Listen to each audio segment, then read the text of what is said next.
اللہ اکبر اللہ اکبر۔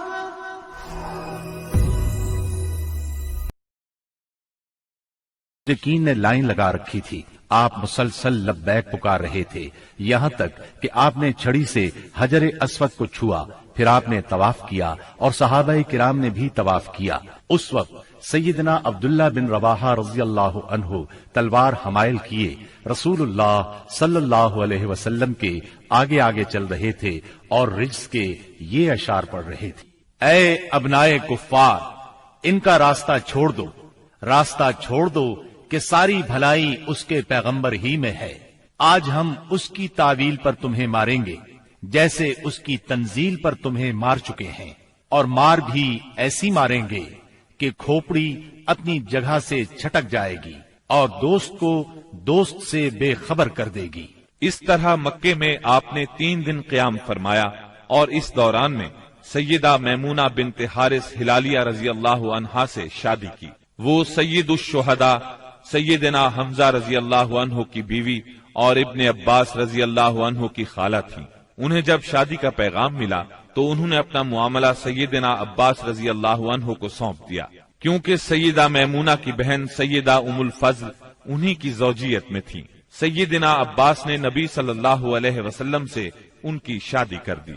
3 دن گزرنے کے بعد قریش نے پیغام بھیجا کہ معاہدے کی شرط پوری ہو چکی ہے، اب مسلمانوں کو چاہیے کہ مکہ سے چلے جائیں۔ آپ نے یہ پیغام ملتے ہی روانگی کا حکم صادر فرما دیا اور وعدے کے مطابق شہر خالی کر دیا۔ موتا اردن میں بلقاء کے قریب ایک آبادی کا نام ہے، جہاں سے بیت المقدس 2 دن کی مسافت پر واقع ہے۔ یہاں کے سردار شرحبیل بن عمرو غسانی نے نبی کریم صلی اللہ علیہ وسلم کے سفیر حارث بن عمیر ازدی کو شہید کر دیا تھا۔ وہ نبی صلی اللہ علیہ وسلم کا خط لے کر اس کے پاس گئے تھے۔ اس طرح مظلوم حارث کے قتل سے سفیروں کی جانیں خطرے میں پڑ گئی تھیں، اس لیے نبی کریم صلی اللہ علیہ وسلم نے قریباً 3000 کی فوج زید بن حارثہ رضی اللہ عنہ کے ہمراہ روانہ کی اور فرمایا، اگر زید شہید ہو جائیں تو جعفر امیر ہوں، اور جعفر شہید ہو جائیں تو عبداللہ بن رواحہ امیر ہوں گے۔ اسلامی لشکر شمال کی طرف بڑھتا ہوا معان پہنچا اور یہیں لشکر نے پڑاؤ ڈالا، اور جاسوسوں نے اطلاع پہنچائی کہ ہرقل قیصر روم بلقاء کے علاقے میں مآب کے مقام پر 1,00,000 رومیوں کا لشکر لے کر خیمہ زن ہے، اور اس کے جھنڈے تلے عرب کے صحرا نشین عیسائی قبائل لخم، جزام، بلقین، بہرا اور بلیجی وغیرہ کے بھی قریباً 1,00,000 آدمی شہنشاہ ہرقل کی آمد پر وہاں جمع تھے۔ اس لیے حاکم غسان نے ہرقل سے مدد کی درخواست کی۔ ہرقل نے اس کی مدد کے لیے فوج بھیج دی۔ اس طرح مسلمانوں کے مقابلے میں اتنی بڑی فوج آ گئی۔ مسلمان صرف 3000 تھے اور دشمن 1,00,000 سے زیادہ۔ مورخین نے ان کی تعداد 1,50,000 تک لکھی ہے۔ اتنی بڑی تعداد دیکھ کر مسلمان سوچ میں پڑ گئے۔ اس کے بارے میں انہوں نے آپس میں مشورہ کیا تو کچھ لوگوں کا خیال تھا کہ ہم رسول اللہ صلی اللہ علیہ وسلم کو تحریری طور پر دشمن کی تعداد کی اطلاع دیں۔ رسول اللہ صلی اللہ علیہ وسلم کی طرف سے مزید کمک ملے گی یا کوئی اور حکم ملے گا اور اس کی تعمیل کی جائے گی۔ لیکن سیدنا عبداللہ بن رواحہ رضی اللہ عنہ نے اس رائے کی مخالفت کرتے ہوئے مسلمانوں سے فرمایا، ہم فتح اور شکست کے لیے نہیں، اللہ کی رضا کے لیے میدان میں آئے ہیں، لہٰذا فتح اور شکست سے بے نیاز ہو کر لڑو۔ انہوں نے یہ الفاظ کہہ کر لوگوں کو مزید گرما دیا۔ لوگو، اللہ کی قسم، جس چیز سے آپ کترا رہے ہیں یہ تو وہی شہادت ہے جس کی طلب میں آپ لوگ نکلے ہیں۔ ہم تو محض اس دین کے بل پر لڑتے ہیں جس سے اللہ نے ہمیں مشرف کیا ہے، اس لیے آگے بڑھو، ہمیں 2 بھلائیوں میں سے ایک بھلائی ضرور حاصل ہوگی، ہم غالب آئیں گے یا شہادت سے سرفراز ہوں گے۔ آخرکار سیدنا عبداللہ بن رواحہ رضی اللہ عنہ کی پیش کی ہوئی بات پر عمل کیا گیا اور اس طرح جنگ شروع ہو گئی۔ رسول اللہ صلی اللہ علیہ وسلم کے پروردہ سیدنا زید بن حارثہ رضی اللہ عنہ فوج کے سپہ سالار تھے۔ سیدنا زید بن حارثہ نہایت جواں مردی سے لڑتے اور دشمنوں کو مارتے کاٹتے آخر شہید ہو گئے۔ ان کی شہادت کے بعد سیدنا جعفر طیار رضی اللہ عنہ نے جھنڈا اپنے ہاتھوں میں لیا۔ یہ نبی صلی اللہ علیہ وسلم کے چچا زاد سیدنا علی رضی اللہ عنہ کے سگے بھائی تھے۔ 33 سال کی عمر تھی، نہایت جواں مردی سے لڑے، جسم پر 90 سے زیادہ زخم کھا کر شہادت کا جام نوش کیا۔ ان کے بعد سیدنا عبداللہ بن رواحہ رضی اللہ عنہ نے علم ہاتھ میں لیا اور جنگ شروع کی، آخر شہید ہو گئے۔ پھر خالد بن ولید رضی اللہ عنہ نے فوج کی کمان سنبھالی اور 1.5 دن کی شدید ترین جنگ کے بعد اپنے سے 40 گنا فوج کو بھاگنے پر مجبور کر دیا۔ اس جنگ میں 9 تلواریں سیدنا خالد کے ہاتھ سے ٹوٹیں۔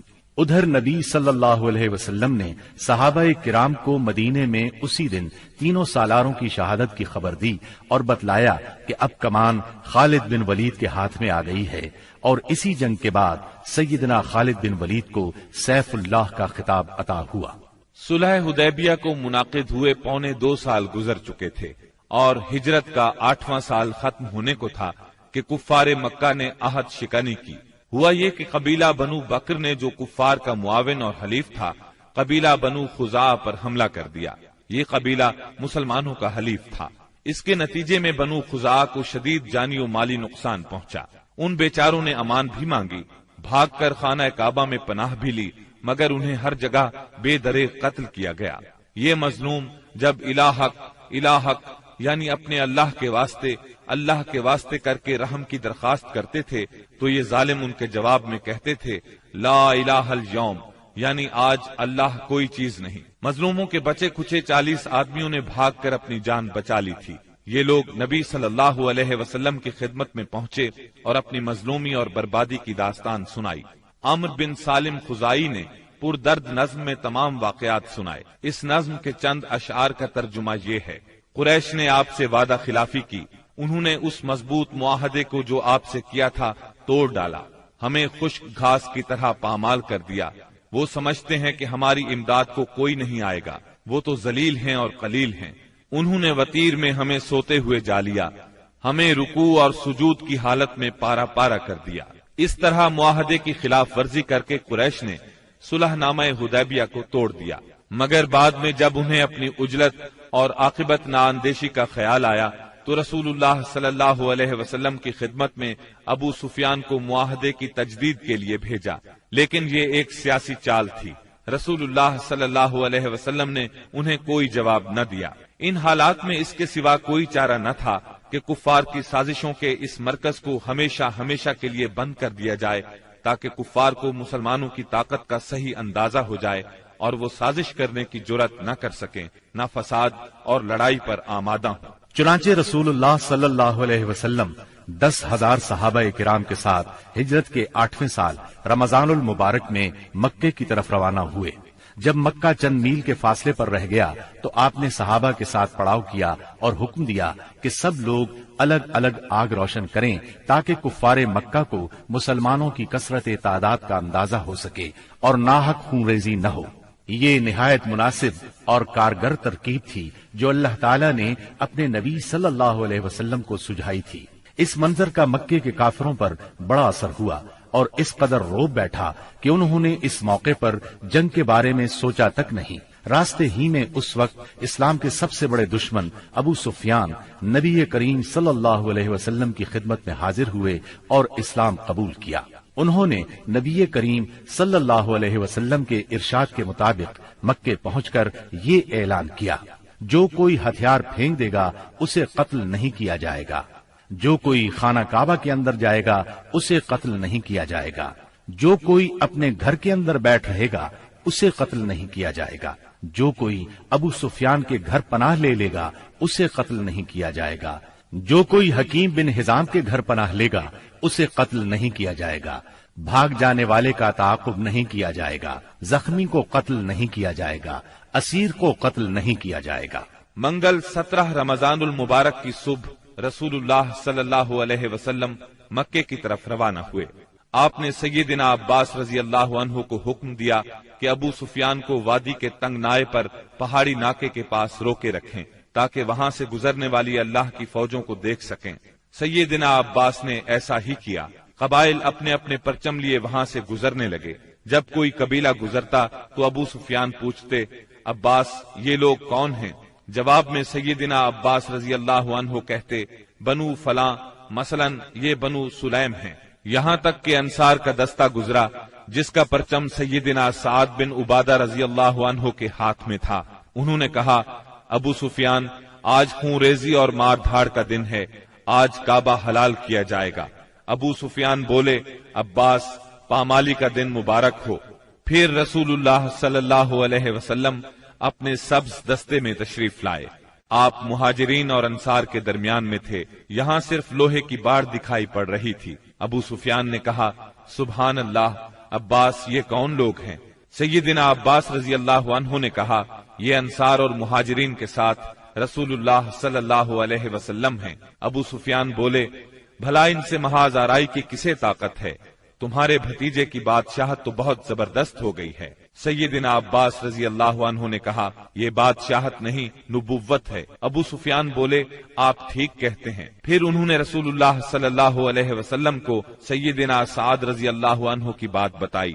آپ نے فرمایا، سعد نے غلط کہا، آج کعبے کی تعظیم کا دن ہے، آج کعبے کو غلاف پہنایا جائے گا۔ پھر آپ نے پرچم سیدنا سعد رضی اللہ عنہ کے ہاتھ سے لے کر ان کے صاحبزادے قیس کے حوالے کر دیا۔ جب رسول اللہ صلی اللہ علیہ وسلم ذی طوا پہنچے تو میسرہ کے سالار سیدنا خالد بن ولید رضی اللہ عنہ کو حکم دیا کہ وہ قدا کے راستے مکہ میں زیریں حصے سے داخل ہوں اور کوئی آڑے آئے تو اسے کاٹ کر رکھ دیں، یہاں تک کہ صفا پر آپ سے آ ملیں۔ نبی صلی اللہ علیہ وسلم نے میمنہ کے قائد اور علمبردار سیدنا زبیر کو حکم دیا کہ وہ قدا کے راستے بالائی حصے میں داخل ہوں اور ہجون میں آپ کا پرچم گاڑ دیں، نیز رسول اللہ صلی اللہ علیہ وسلم کی آمد تک وہیں ٹھہرے رہیں، جبکہ پیادہ اور بے ہتھیار لوگوں کے قائد سیدنا ابو عبیدہ رضی اللہ عنہ کو حکم دیا کہ وہ بطن وادی کا راستہ پکڑیں اور مکے میں رسول اللہ صلی اللہ علیہ وسلم سے آگے اتریں۔ اس موقع پر قریش نے کچھ اوباشوں کو خندمہ میں جمع کیا، کہا کہ اگر انہیں کچھ کامیابی ہوئی تو ان کے ساتھ رہیں گے، ورنہ جو کچھ مطالبہ کیا جائے گا منظور کر لیں گے۔ جب خالد بن ولید رضی اللہ عنہ ان کے پاس سے گزرے تو ایک معمولی سی جھڑپ میں ان کے 12 آدمیوں کو کاٹ ڈالا اور باقی بھاگ کھڑے ہوئے۔ اس کے بعد سیدنا خالد بن ولید رضی اللہ عنہ مکے کے گلی کوچوں کو رونتے ہوئے کوہ صفا پر رسول اللہ صلی اللہ علیہ وسلم سے جا ملے۔ البتہ ان کے دستے کے 2 آدمی بھٹک کر لشکر سے بچھڑ گئے اور شہید کر دیے گئے۔ ادھر سیدنا زبیر رضی اللہ عنہ نے ہجون میں مسجد فتح کے پاس جھنڈا گاڑا اور ایک خیمہ نصب کیا۔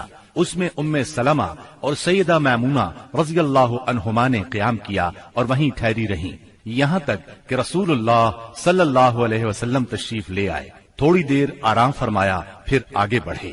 اس وقت ابو بکر صدیق رضی اللہ عنہ آپ کے ساتھ تھے اور باتیں کر رہے تھے۔ پھر آپ سورہ فتح کی تلاوت کرتے ہوئے مہاجرین اور انصار کے جلوہ میں مسجد حرام کے اندر داخل ہوئے، حجر اسود کو چوما، بیت اللہ کا طواف کیا۔ آپ حالت احرام میں نہیں تھے۔ اس وقت بیت اللہ کے گرد 360 بت تھے۔ آپ صلی اللہ علیہ وسلم ایک لکڑی سے ان بتوں کو کچوکے لگاتے جا رہے تھے اور فرماتے جاتے تھے، حق آ گیا اور باطل چلا گیا، یقیناً باطل جانے ہی والا ہے۔ حق آ گیا اور باطل کی چلت پھرت ختم ہو گئی۔ آپ بتوں کو ہلکی سی ضرب لگاتے جا رہے تھے اور بت گرتے جا رہے تھے۔ جب آپ طواف سے فارغ ہو گئے تو سیدنا عثمان بن طلحہ رضی اللہ عنہ کو بلا کر ان سے کعبے کی چابی لی اور اس کو کھولنے کا حکم دیا۔ پھر اس میں جو بت تھے انہیں نکلوا کر توڑوا دیا، جو تصاویر تھیں انہیں مٹوا دیا۔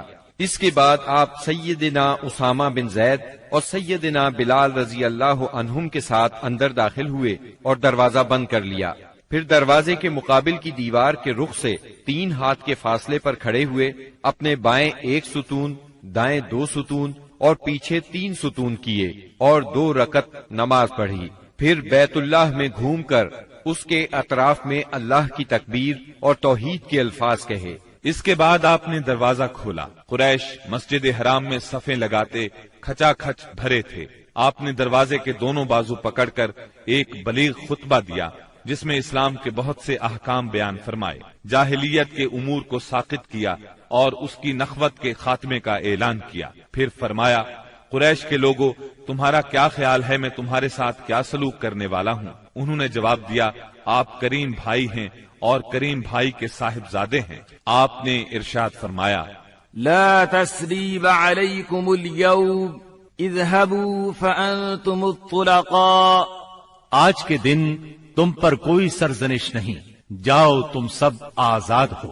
پھر نیچے تشریف لائے اور مسجد حرام میں تشریف فرما ہوئے، چابی سیدنا عثمان بن طلحہ رضی اللہ عنہ کو واپس کی اور فرمایا، اس کو ہمیشہ ہمیشہ کے لیے لے لو، تم لوگوں سے اسے وہی چھینے گا جو ظالم ہوگا۔ نبوت کے ابتدائی دنوں میں ایک مرتبہ نبی اکرم صلی اللہ علیہ وسلم نے انہی عثمان سے فرمایا تھا کہ بیت اللہ کا دروازہ کھول دو، انہوں نے انکار کیا تھا۔ تب نبی کریم صلی اللہ علیہ وسلم نے فرمایا تھا، اچھا تم دیکھ لینا کہ ایک دن یہ چابی میرے ہاتھ میں ہوگی اور میں جسے چاہوں گا اسے عطا کروں گا۔ یہ سن کر عثمان بن طلحہ رضی اللہ عنہ نے جواب دیا تھا، کیا اس روز قریش کے سبھی مرد ذلیل اور تباہ ہو جائیں گے؟